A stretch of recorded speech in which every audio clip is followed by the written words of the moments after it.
Welcome and thank you for your work on the teacher incentive allotment. My name is Fernando Valle. I'm currently a professor of educational leadership in the College of Education at Texas Tech University. Today, this presentation references best practices inspired by TEA frameworks. This presentation also speaks to the calibration for evaluators and congruence of observation ratings under Success Factor 1 of the Teacher Incentive Allotment Readiness Checklist. As a current professor of educational leadership and former school principal, this presentation is also inspired by the Effective Schools framework to provide goals and best practices for educators and administrators leading school improvement efforts. I ask you to think about the common language you're developing, have developed, and will develop, and the best practices you aspire to utilize that will support the work of continuous improvement in your classrooms and schools. The instructional leadership team is used as an example throughout this presentation for educators and instructional leaders to think about the best practices and the ways you can continue to refine and aspire for goals and efforts in calibration and congruence of this work.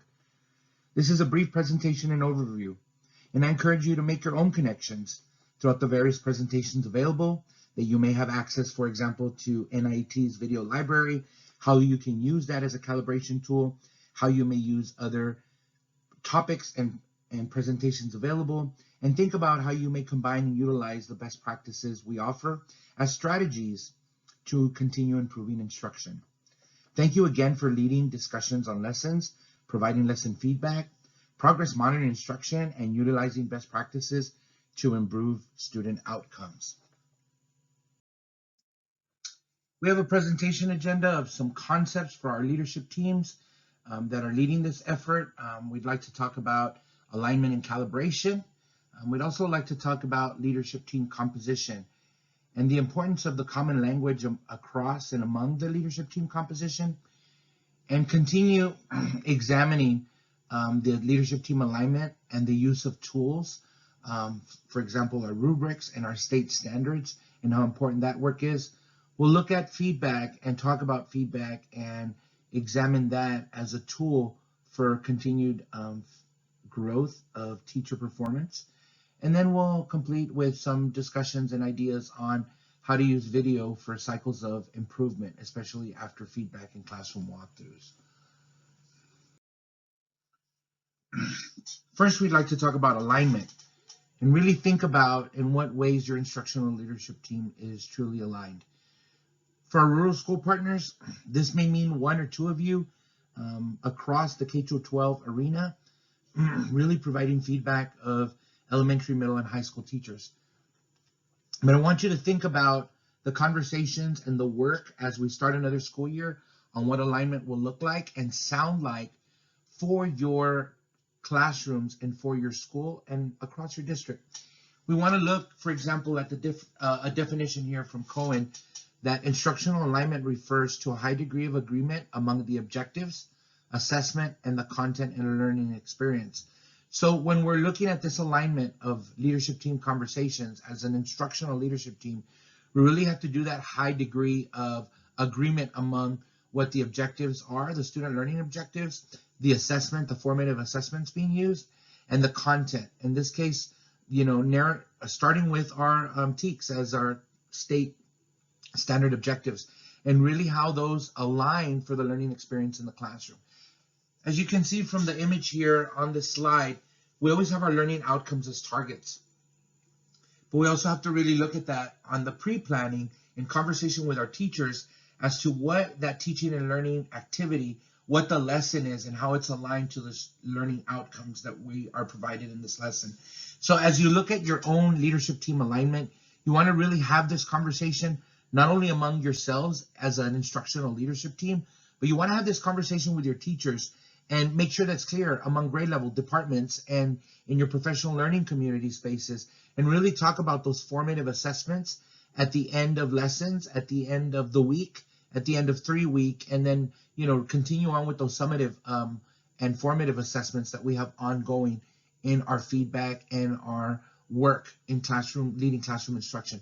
So those alignment conversations are not only important to have, but they're really important to model and to really demonstrate amongst the team and really amongst the teachers.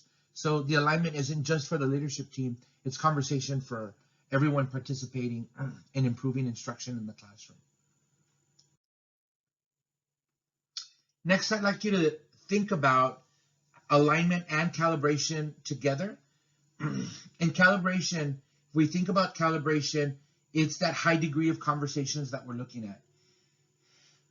The alignment is the start when we have our lesson activities, the pre-planning, the student learning objectives, and our assessments together and aligned. We can really then focus on providing feedback on the teaching. So teaching, as we start here, does matter. Teaching matters. And calibration allows for our instructional leadership team to have an alignment and to have that discussion and have that evaluator evidence that is so important from our rubrics and the ratings that are important of the teacher practice. So it allows us to have that alignment in gathering evidence and teacher practice. So if we continue here, we think about high quality evaluation systems, the ones that you are implementing in your district and your campus. They will ensure high quality teachers by providing feedbacks, walkthroughs, providing rubric-based evaluations and rubric ratings.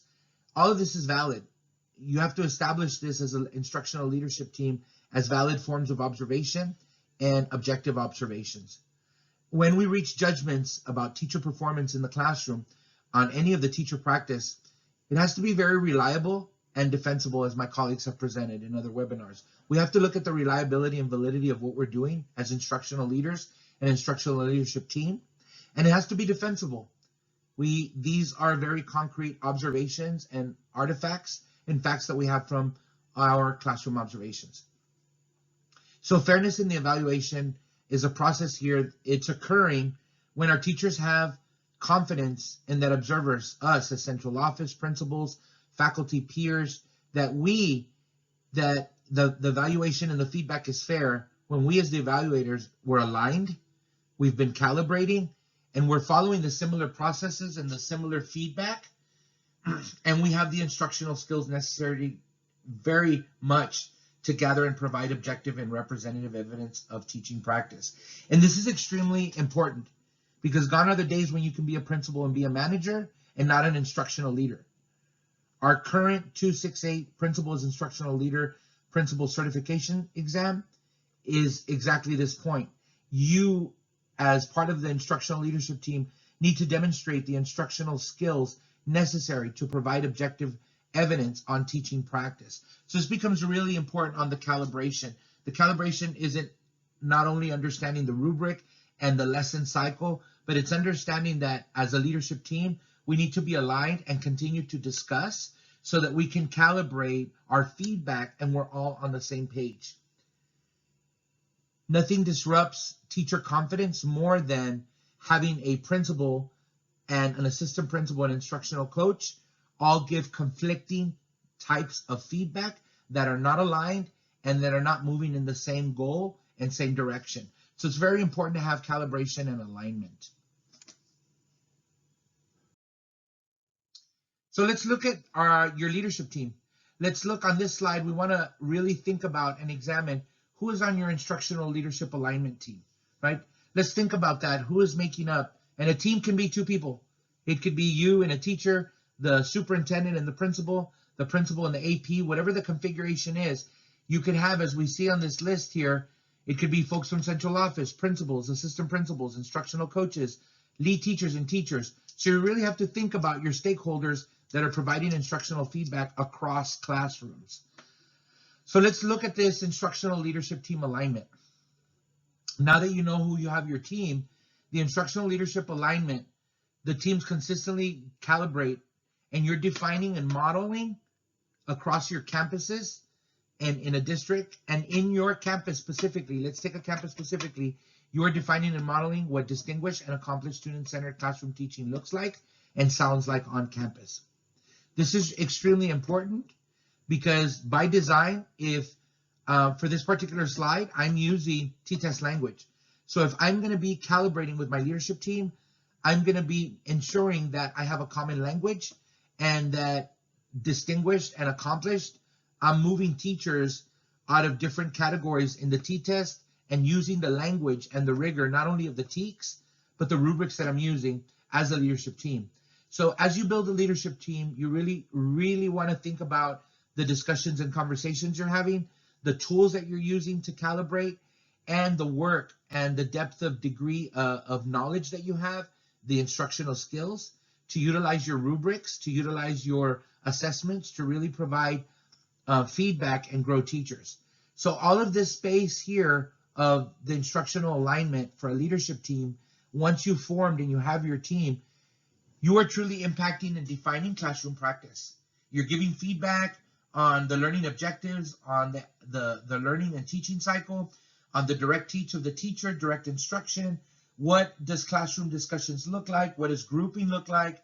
What are the different ways that teachers are checking for understanding to meet the needs of all of our diverse students?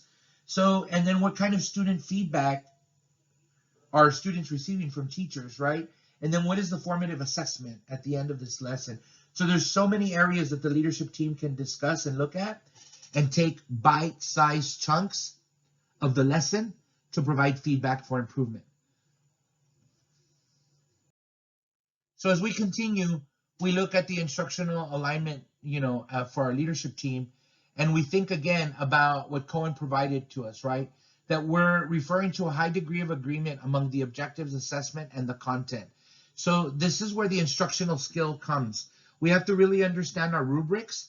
We really have to understand the student learning objectives. We have to unpack the TEKS and our standards with our teachers so that we're all in agreement what the teaching is and what the verbs are and what the rigor is and what the depth of knowledge is. And we can really expand that content in the learning experience in the classroom. So that's part of the calibration and alignment. This is the work of the leadership team on campus, moving in and out of classrooms, out of grade levels, providing feedback, in conferences, in hallway conversations, in PLCs, in formal and informal settings. So if we think about the common language of instruction, it's extremely important that the principals and teachers use a common language of instruction to talk about effective teaching, to give and receive feedback, and collect data to monitor growth.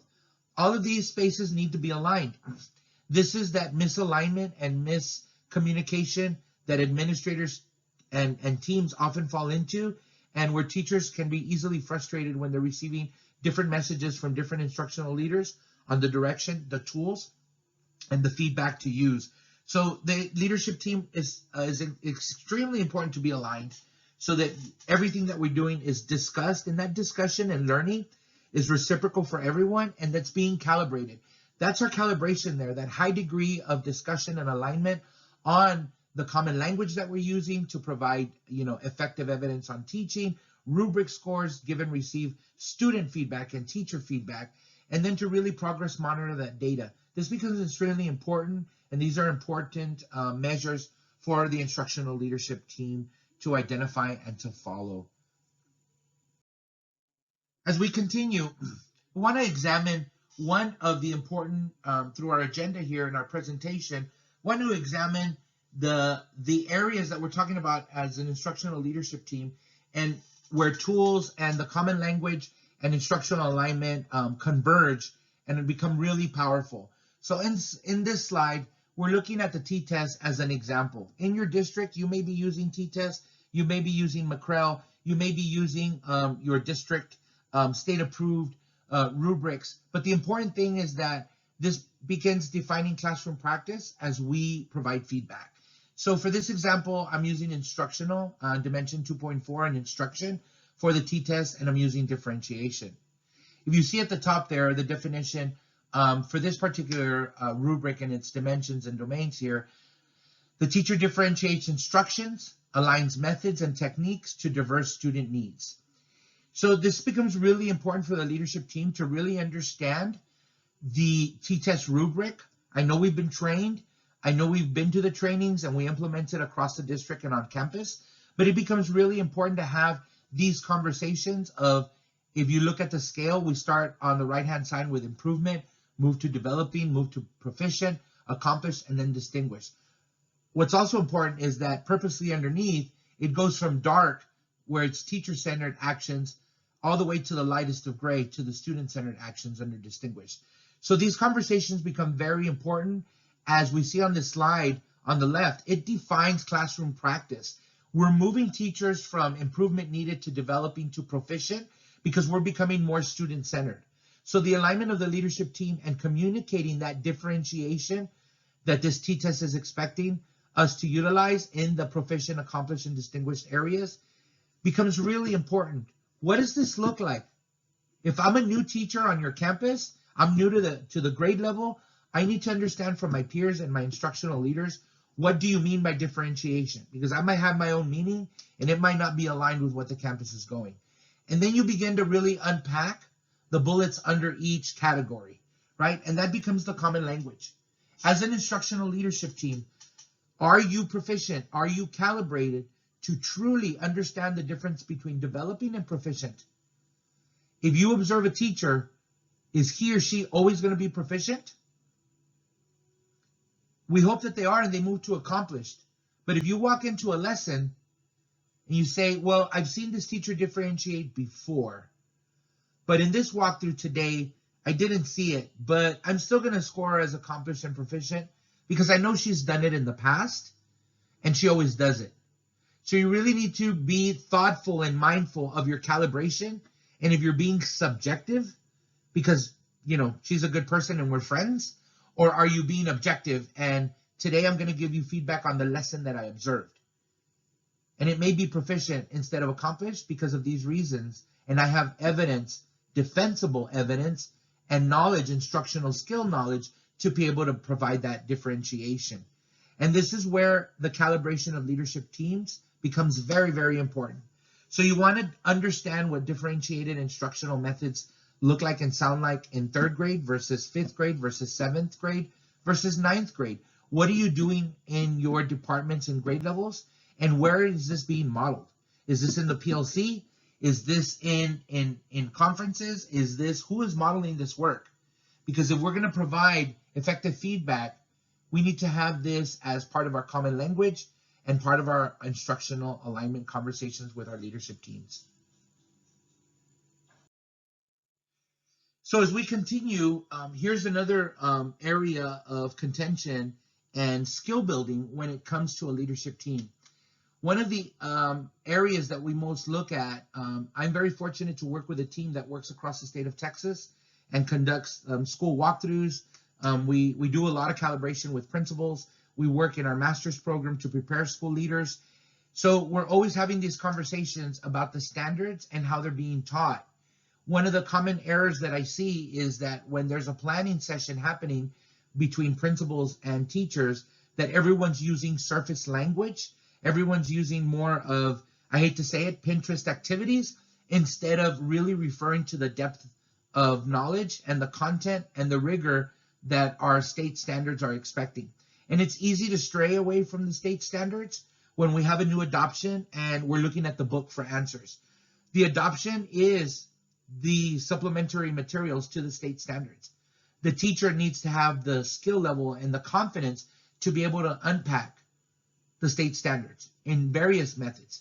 The book and the new adoption is a great tool and it's a start, but it shouldn't be the end all to be all.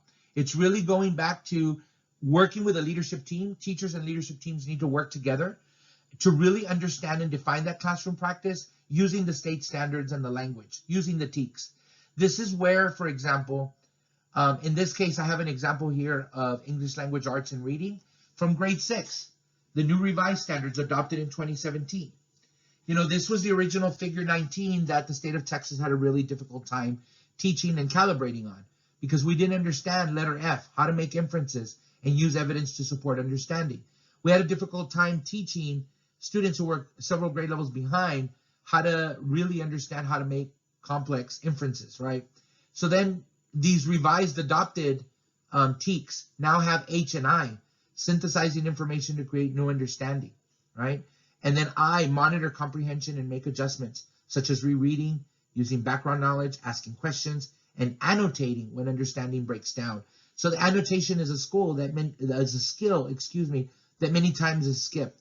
So these deep, rich instructional leadership conversations with teachers, among peers in grade level meetings, PLCs, are extremely rich to really understand the feedback that's being provided and the direction of teaching and learning in the classroom. So the language here becomes the common language. So in using feedback and using conversations, it's important that the instructional leadership team is aligned, using the correct depth of knowledge and language with teachers, growing teachers. And that goes back to the alignment, that when you're conducting walkthroughs, providing feedback, leading conversations, that you can really clearly see with your teachers and your teachers together. Teachers can, work with your peers, that you can see that your lesson objective and the assignment that's going to be delivered in the instruction is aligned, that the TEK and the lesson are aligned, that the learning and the assessment are aligned. And that may seem like a very simple tool and strategy, but that's one of the main areas. The misalignment is one of the main areas why students struggle to continue to grow. Because the planning is around an activity, it's not around the depth of knowledge and the TEKs and the standard, and using the language and using the standard to drive the learning.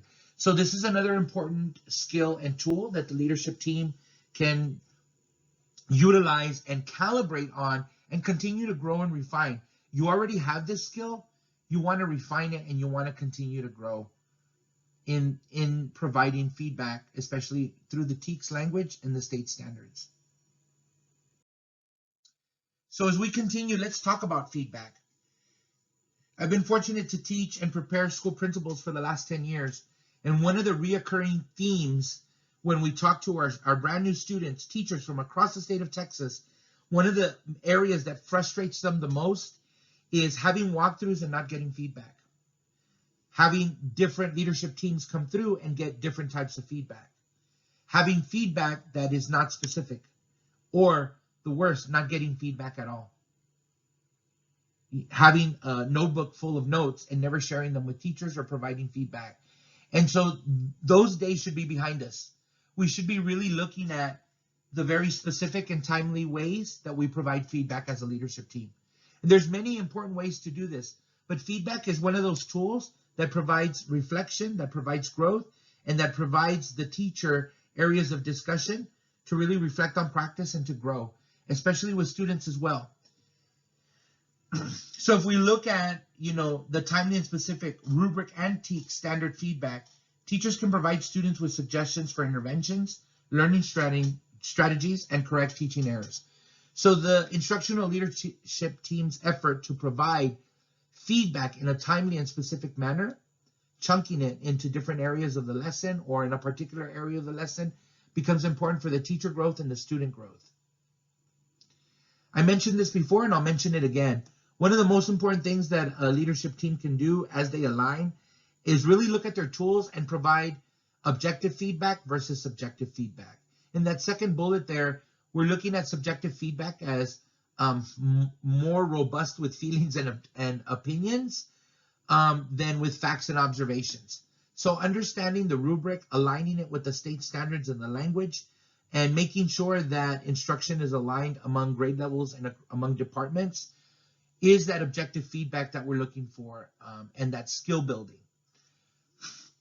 Feedback comes in many ways. It could be written, it could be verbal, it could be, emailed to the teacher right after the lesson. It could be provided at the end of the day, but it needs to be timely.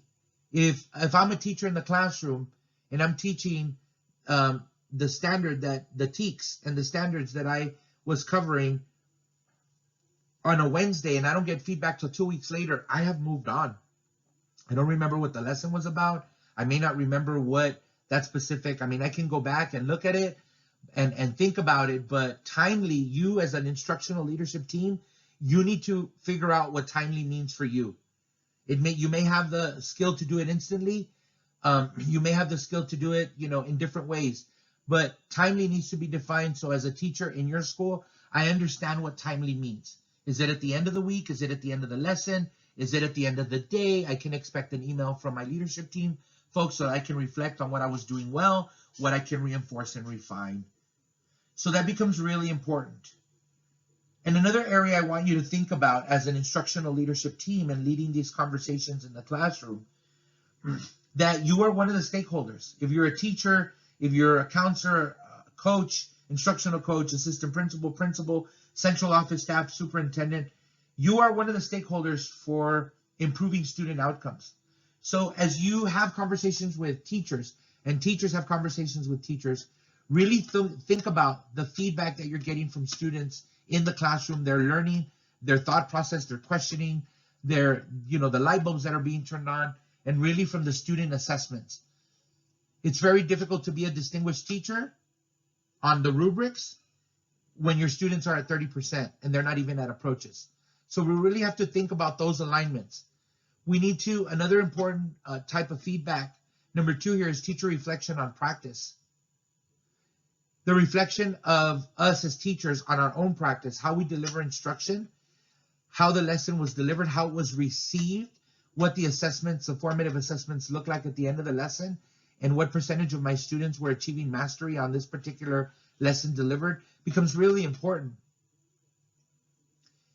And then the third item there is for us to understand an instructional leadership team, that we're part of the administrative instructional leadership team that is providing our colleagues feedback. So if you can have those discussions as a leadership team, and then as teachers, working with teachers, you can really think about those 3 layers of stakeholder feedback. What are the students thinking and saying? What is the teacher thinking and saying? And then what is the administration and instructional leadership team, for example, thinking and saying about the teaching practice being observed? Remember, we want to make it objective through facts and observations and stay away from the subjectives, feelings, and opinions.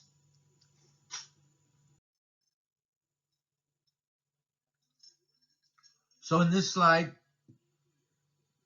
as we think about feedback, I want us to think about the different tools we can use for calibration and alignment.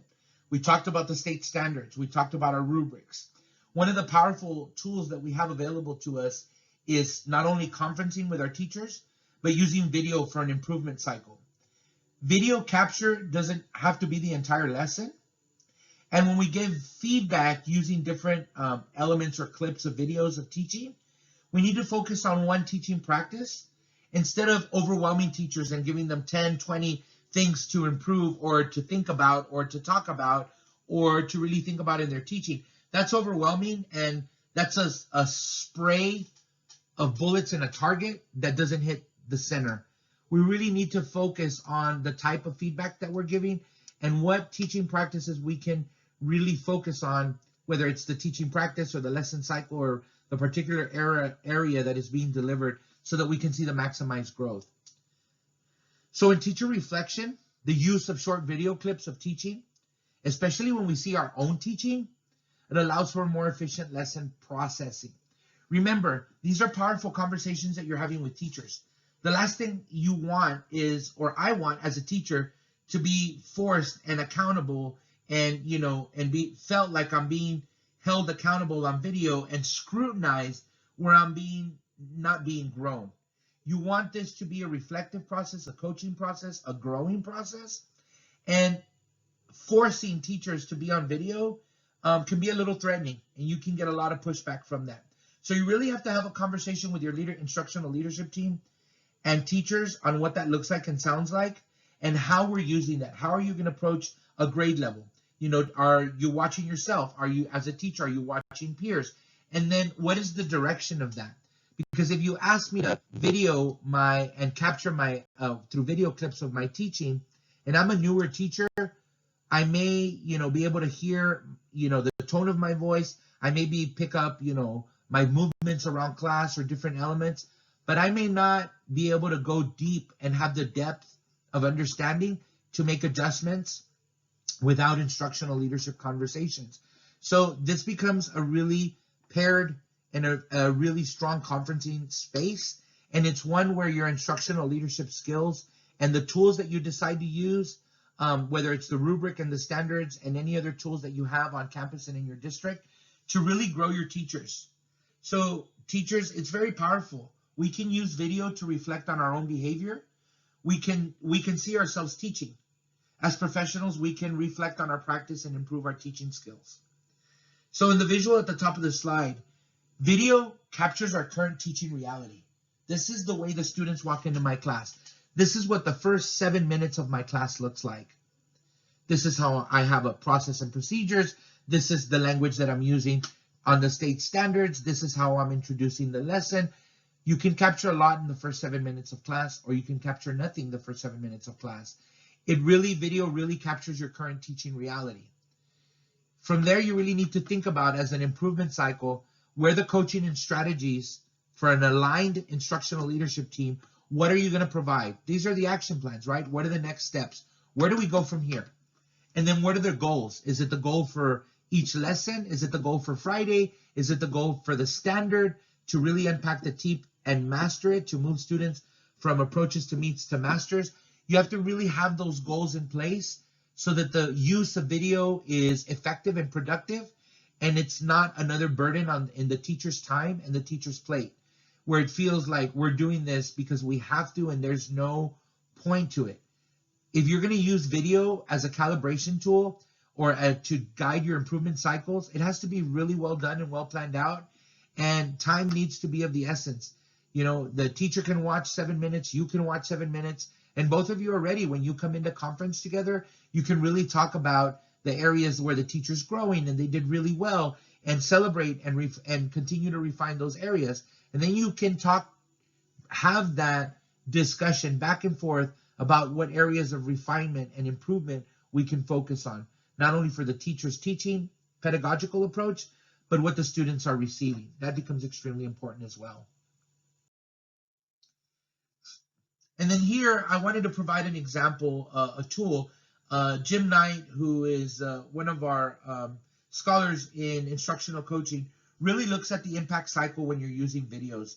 When you're using video to coach and provide feedback, many of you may have access and will access video libraries. You may have your own in your district, on your campus.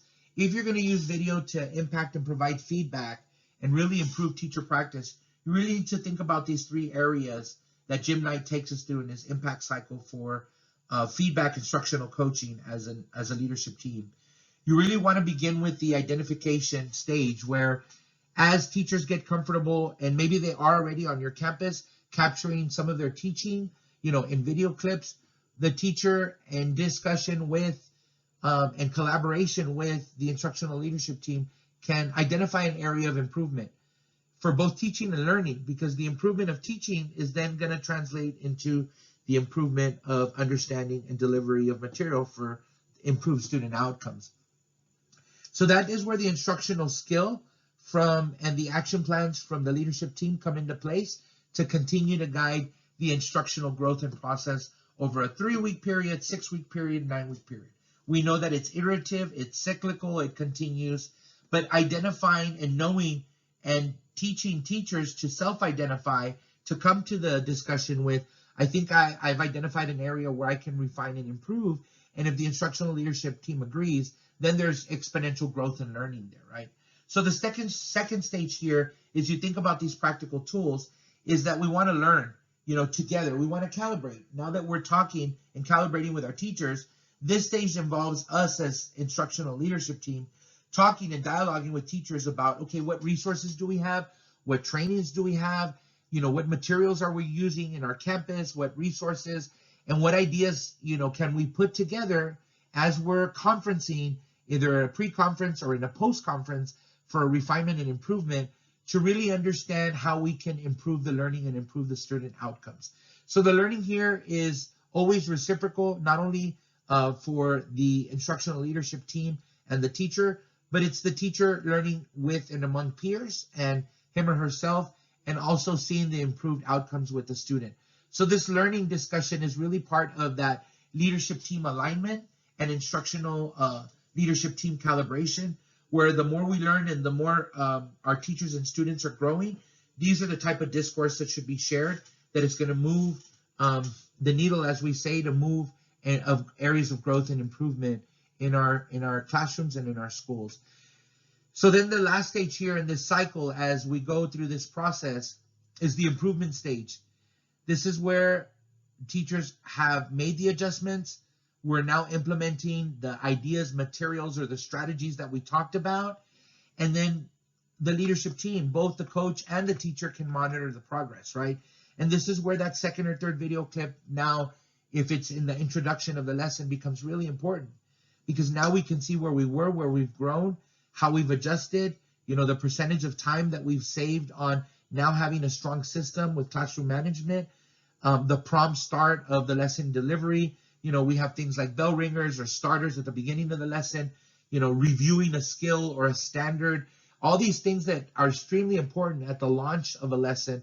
And then, of course, the entire lesson, complete at the end with that formative assessment becomes really different areas of the improvement cycle that an instructional leadership team you can focus on as you continue to move and grow teachers in this space.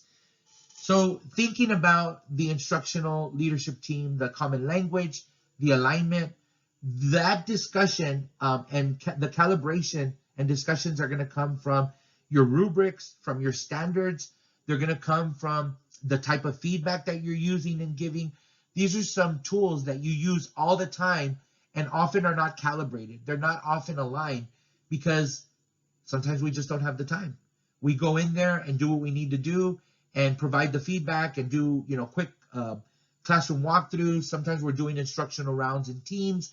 There's so many different ways that we can articulate this, but it really becomes important that you really have these tools in mind.